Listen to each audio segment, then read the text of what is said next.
Hi everyone, in this video, instead of doing the usual walkthrough, I decided to do something a little bit different. What I'm going to do is a walkthrough of a walkthrough. What am I talking about? I've recently watched a video by Cass and Ipsec that explain a walkthrough of one of the Hack the Box boxes, and it has some nice Active Directory elements to it. If you haven't seen their walkthroughs, once you're done with this video, do yourself a favor and go watch them. There's a lot to be learned from these videos. As amazing as these walkthroughs were, I appreciate that the guys usually have limited time to run through the box and they don't want to go into a lot of theory. So that leaves some of the people that are starting on this path a little bit confused onto why is this tool working, why is this happening. So I decided to explain some of the elements of the walkthrough, not all of it obviously, in the hope of complementing their videos instead of just me creating yet another walkthrough video.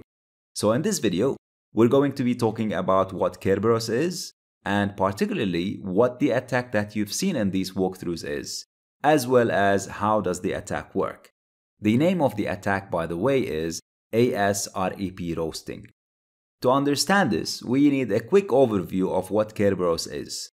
In a nutshell, Kerberos is an authentication protocol that is used in Windows environments. And if you want to take the 30,000 feet view of it at a very high level, this is how it works. This is your computer, you're logged into it, and let's imagine you want to access a server, let's say an SQL server. What you do is you need to ask for permission to access this server from something called the KDC. KDC stands for Key Distribution Center. And as the name suggests, it hands out keys and it distributes keys for clients like you to access servers like the SQL server. So you go ahead, you ask the KDC for the permission, and you say, I would like to go and access that server, please. The KDC will validate your identity and will verify it, and if it checks out, it will hand you a ticket. This ticket is proof that you have validated your identity. Later on, you will be using this ticket to talk again to the KDC to ask for keys to go and access a server. So when you want to go and access the SQL server, you'll come back to the KDC showing your ticket, which is a proof that you already validated your identity, and you're going to ask for a key. The KDC will give you a key, which you're going to go and take and open the door into the server you want to access, which is in our case the SQL server, let's say. Now that's a very high level overview. So let's take a deeper dive to understand this a little bit more. Get ready and take a deeper breath. When you log into your computer, you provide your username and password. Your password is not saved on your computer. Normally what is saved is your password hash. And this is something you will be using in your communication with the KDC. To prove your identity to the KDC, you're going to be submitting an authentication package. Think of it as a passport that proves who you are. This authentication package or your passport will have obviously your username, a validity date on it, the time of the application, and so on. And it's encrypted using your secret key. Once the KDC receives it, it will have to decrypt it to validate your identity, to validate that the passport information that you sent is actually accurate. Now, because you submitted your username with this package, the KDC knows who you are, but the rest of the information is encrypted. So the KDC will reach out to its local database and it will retrieve your password hash, which it will then use to unlock or decrypt the package that you sent. Because the KDC obviously is the king of all keys and it will have a database of all the secrets, keys, and so on. So once it retrieves your hash, it unlocks the authentication package. It will then be able to validate your identity. If it failed in unlocking the package, that means your identity is invalid and you will be rejected. Assuming everything goes smoothly and well, you manage to validate who you are. In that case, the KDC will respond with something called the Ticket Granting Ticket or TGT. This TGT is proof that you have already validated your identity to the KDC. So you're going to hold onto this ticket granting ticket very dearly because you need to use it every time you want to ask for access to another server. Now let's say you want to access another server, the SQL server. You take this TGT and you present it to the KDC. The KDC then will decrypt this TGT, and if the decryption is successful, it will know it is from you and it will issue you the keys that you will need to go and access that SQL server. That key that you have just received is also encrypted, but this time it's encrypted with the SQL server secret. So you're not going to be able to see the content of the key. All you can do is send it to the SQL server. The SQL server will be able to decrypt this key because it's encrypted with its secret. And if it's able to decrypt the key, it will know that it's a valid key that came from the KDC and it will allow you access. So the KDC has two services. The first one is the authentication service. The authentication service will validate your identity and once successful will issue you the TGT that proves that you have already validated your identity. The second service is the ticket granting service. And this is the service that will give you the keys every time you present your TGT. You will be communicating with both of these services, by the way, throughout the process, and typically they both run on one machine called the domain controller. Now that you understand this, let's take a deeper dive. So get ready and take a deeper breath. The first step that normally happens is that you're going to send an authentication request to the authentication service. You know this by now. Before that, you haven't proven your identity and you haven't validated who you are to the KDC. So if you're going to ask for a TGT, you're going to get rejected, you're going to get denied. You have to prove who you are. So if you try to start from step 0 by immediately asking for a TGT, you're going to get rejected. So typically speaking, what happens is that you start with step number 1. And this is where you send the authentication package, your passport, to prove who you are. This is the authentication request that goes to the authentication service, ASREQ, authentication service request. So here, if you remember what happens, you're trying to prove your identity and you send an authentication package that is encrypted with your secret key. The authentication service, or the AS, will take this, will decrypt it, will validate your identity, and once your identity is validated, the authentication service will reply with some information. That information will include the TGT and another bit of information that we're not gonna get into too much right now. But what is important to know is that other bit of information is encrypted using your secret key. So to recap, you send the authentication package to validate your identity. The package is encrypted with your secret key. Part of your secret key is your password hash. The authentication service validates your identity and sends you a reply back, the ASREP. This reply includes the TGT and that other piece of information, and that piece of information is encrypted using your secret key, which by now you know includes your password hash. Now let me ask you this. What if the authentication step is not required? What if we're able to skip this and you're able to just immediately go and ask for the ASREP, or the authentication service reply, which includes the TGT and that other piece of information? And if that's a possibility and you get the AS reply, of course there's part of the reply that's encrypted with your secret key, which also includes your password hash. Would you be able to do this on behalf of any user because you don't have to prove your identity? And if that's a possibility, and if the authentication service replies with the TGT, does that mean that you can retrieve this hash and crack it? To answer these questions, let's take a deeper dive. So take a deeper breath. No, I'm just kidding. We don't need to do that. The attack that we've seen the guys demonstrate in the initial foothold in the walkthrough is called AS reply roasting.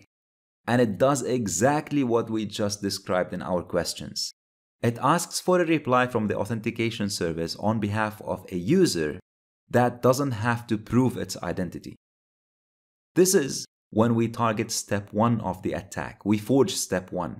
We request a TGT for an account that does not have to do pre-authentication.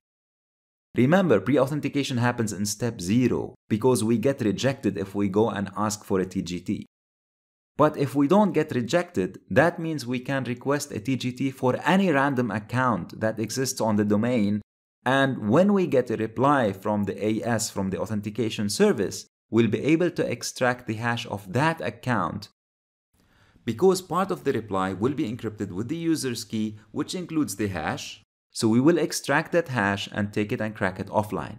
Now, obviously, the prerequisite for this to work is that the user should be misconfigured and should not be requiring pre-authentication, which is something that is not set by default, by the way. So the way this would look like is step 0 will not exist anymore. We do not have to pre-authenticate because of this misconfiguration. And we will see this misconfiguration on the domain controller later.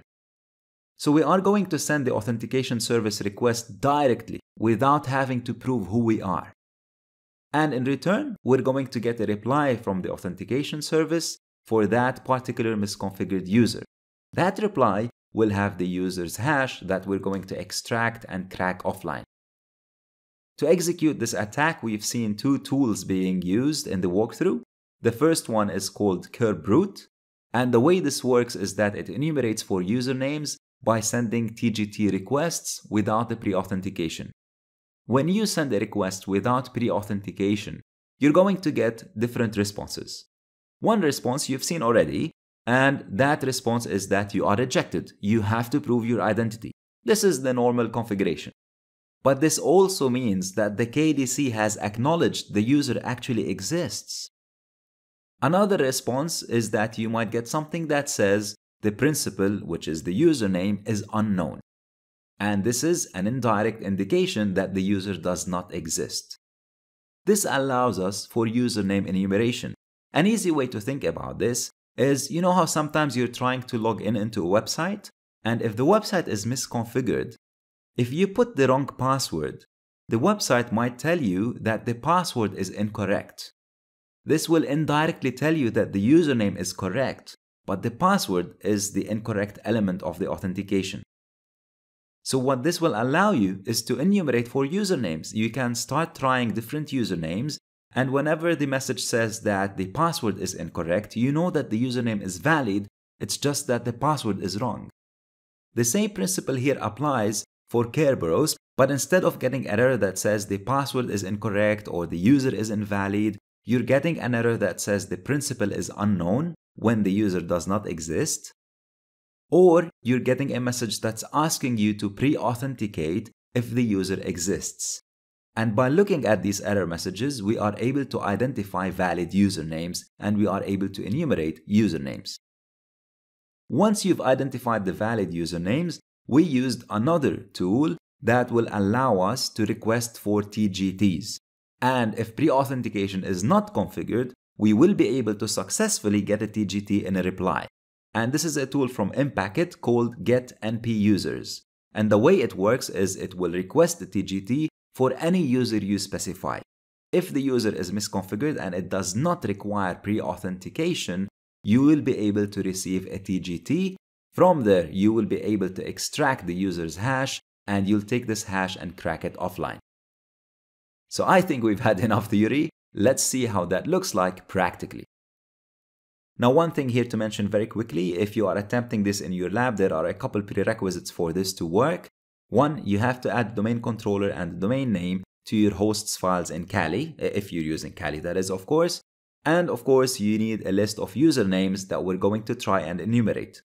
In the Hack the Box walkthrough, you've seen how Cass and IPSec got these usernames from the website, and they did some manipulation on the usernames to figure out the proper formatting. The first tool that we're going to be using here is Kerbrute. I specify the name of the domain controller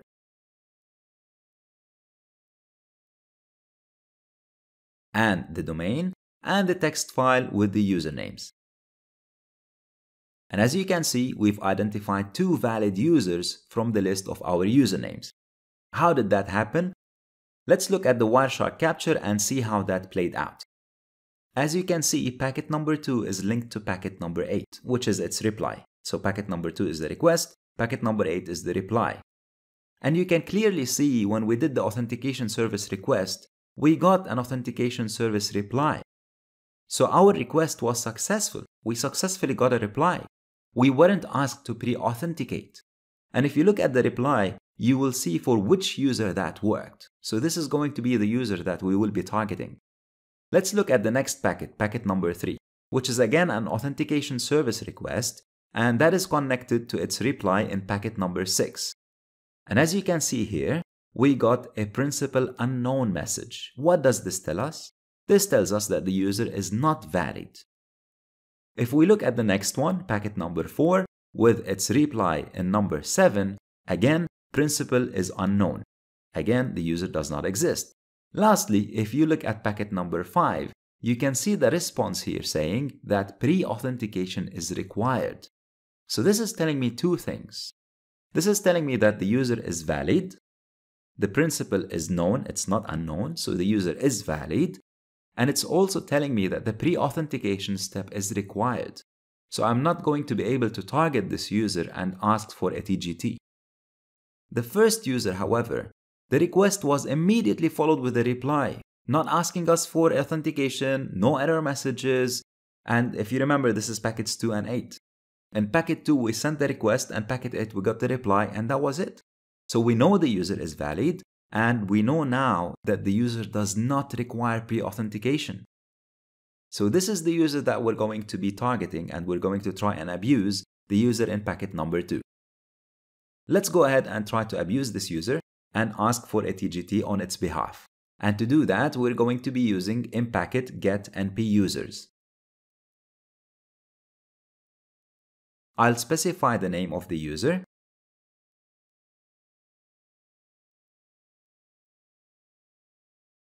And here you don't have to specify a password. You just hit enter and you get a reply with the user's hash extracted from the reply.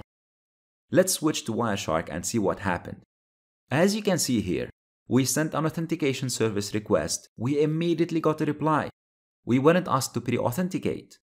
Again, we will see why that happens when we look at the domain controller. And if you look at the content of the packet, you will see here something with cipher preceding it. This is the hash that we will be extracting.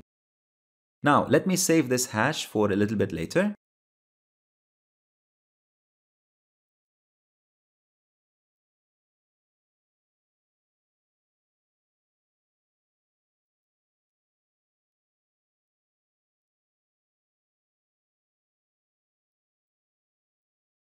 And I'm going to redo this, but I'm going to change the username. Now notice the difference.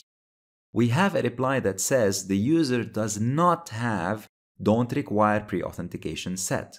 This is important to understand because this is why our attack works. For our attack to work, the user should be misconfigured with do not require pre-authentication, which is the case with the first user, but it's not the case with the administrator. So if we look at Wireshark, we can see here that our request got a response asking us to prove our identity. So what does this don't require pre-authentication mean? How is it set? Let's look at our domain controller.